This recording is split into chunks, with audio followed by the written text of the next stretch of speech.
Hello po! Good day po sa inyong lahat. My name is Lucel. Nandito pa rin po kami sa Richdale West Residences, dito po sa General Trias, Cavite, isa po sa mga projects ni AXEA.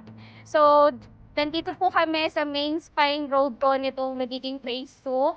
So, yung phase 2 po is halos katapat lang po nitong gate 2 po ng phase 1 kung nasaan po yung mga carnation single attached po natin na bahay. So, ito na po yung ongoing land development. Ito pong nasa kanan is magiging part po ng amenities. Meron po tayo dito event place and commercial area.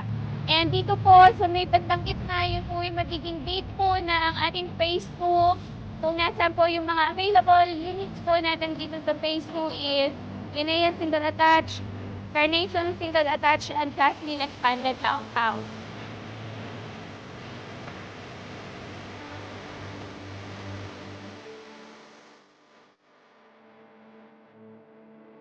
Kung naubusan po kayo ng units po sa phase 1 po natin, kasi mas maliit po yung phase 1 natin, a total of 8 hectares lang po siya.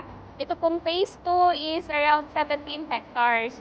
So, message niyo lang po ako. Marami po tayong available units, corner lot, and lot po are available. And set kami for viewing every day.